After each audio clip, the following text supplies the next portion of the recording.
Good morning, students. So today we will discuss the chapter laws of motion. So till now we have discussed the different types of forces that existing in nature, and we have also discussed the Newton's law of motions. There are three laws of motions that governs the motion in our daily life, and then we have discussed impulse also. So what is impulse here? The force into time duration. Okay, so also it can be said that it is a change in momentum. तो जितने time के लिए force लगेगी वो क्या करेगी, object की momentum को चेंज करेगी। So that can also be written as change in momentum. तो ये इम्पल्स का हमने डिस्कस किया हुआ है क्लास में। Next, conservation of momentum, that we also have done in the class.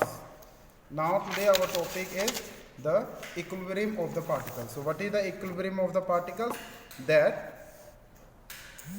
when there are system of particles in which the forces are in equilibrium. Forces are in equilibrium, that means कि उनका जो net effect होगा, the net effect will be zero। तो उसमें क्या, उससे हमें क्या पता चलेगा, जो तीनों फोर्स हैं वो कंबाइंड उनका जो इफेक्ट है वो एक दूसरे को क्या कर रहा है, कैंसिल आउट कर रहा है। ठीक है, और जिससे क्या हो रहा है कि वो जो सिस्टम है वो इक्विलिब्रियम में, उसमें कोई मूवमेंट या कोई नेट रिजल्टेंट फोर्स हमें नहीं मिलती। So that type of system is called equilibrium of a particle. Refers to the situation. So equilibrium of the particle in mechanics refers to the situation when net external force on the particle is zero. Okay. According to the first law, the particle is either at rest or in motion. हमें पता है कि particle जो है या तो rest में होता है या मोशन में होता है, unless or until external force is applied. तो जो फोर्स लग रहे हैं तो वो क्या करते हैं, उस सिस्टम को बैलेंस भी कर सकते हैं और अनबैलेंस भी कर सकते हैं। अनबैलेंस के केस में क्या आएगा, जो सिस्टम है या बॉडी है वो मूव करना स्टार्ट करेगी। Okay, but in some cases the applied forces may cancel out each other, due to that what happens, there is no net resultant force or movement, and in this case we can see the F1 and F2 both are equal in magnitude. When applied in the opposite direction, then what happens, the forces cancelling out each other, and here the third law of motion was applied, that is your force is F1 and F2 equal and opposite. So how we can write it? F1 is equal to minus of F2, where minus sign is representing that these forces are opposite in nature. Here the direction is opposite. Now some other examples also.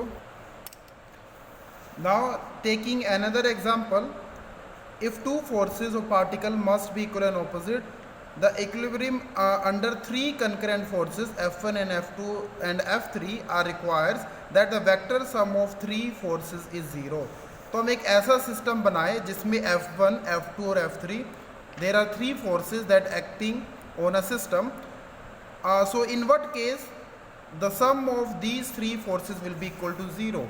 So we can see in this diagram that how F1 and F2 and F3 will cancel out the resultant effect or net effect on the system. Like system यहाँ पे आपका ये है, आपका जो object है body यहाँ पे है, यहाँ पे दो फोर्सेज लग रहे हैं F1 and F2।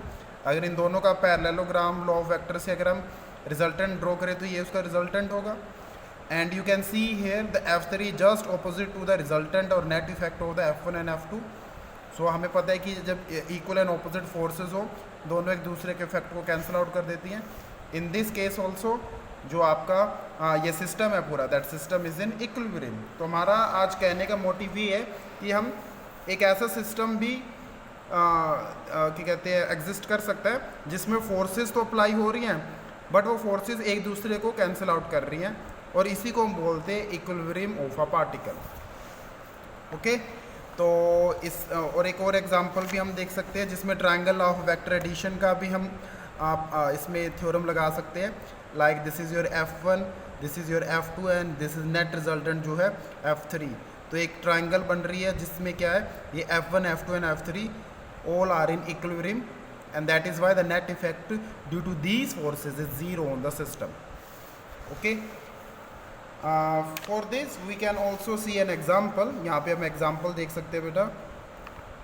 So related to this topic. The example is, and you can read it from your NCERT book also, the page number 58 page number, the new NCERT book of the physics plus 1. A mass of 6 kg is suspended by a rope of length of 2 meter from the ceiling. A force of 50 Newton is horizontally direction applied on the middle point of rope P as shown in the figure. What is the angle of the rope making with the vertical in equilibrium? अगर ये system पूरा equilibrium में हो तो यहाँ पे ये angle, ये वाला जो एंगल है, ये एंगल कितना होगा? This angle, you have to calculate this angle. अगर हम वर्टिकल लाइन ड्रॉ करें, इसमें क्या है, एक ऑब्जेक्ट को हमने थ्रेड से टाई किया हुआ है और उसको हमने कहीं से पी पॉइंट से पकड़ के उसको इस तरफ खींचा है, ठीक है. तो ये कुछ इस तरह की शेप बन जाएगी उसकी. तो हमने ये जो एंगल पे हमने शिफ्ट कर दिया इसको, तो वो एंगल थीटा हमने कैलकुलेट करना है यहाँ पे. We have to calculate this angle. We can see with the help of diagram also, ठीक है. तो हम यहाँ पे देख सकते हैं, ये वो डायग्राम का ओरिजिनल वर्जन हम यहाँ पे शो कर रहे हैं आपको.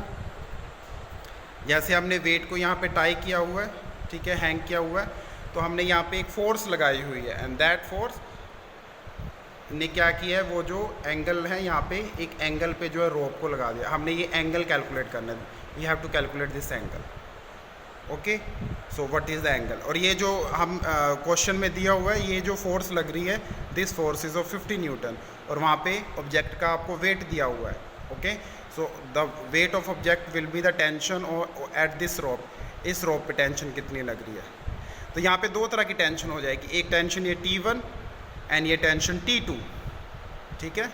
And this T2 tension is due to the weight of this object. And यहाँ पे तो हमें ये वाली जो थ्रेड की फोर्स हमें पता ही है, क्वेश्चन में दी हुई है, 50 न्यूटन की दी हुई है, और हमने यहाँ पे एंगल कैलकुलेट करना है. Okay, so with this through this diagram we will be able to understand that how the force is acting. Okay, so take the look at this and we will discuss it tomorrow in the class also. Okay, thank you students.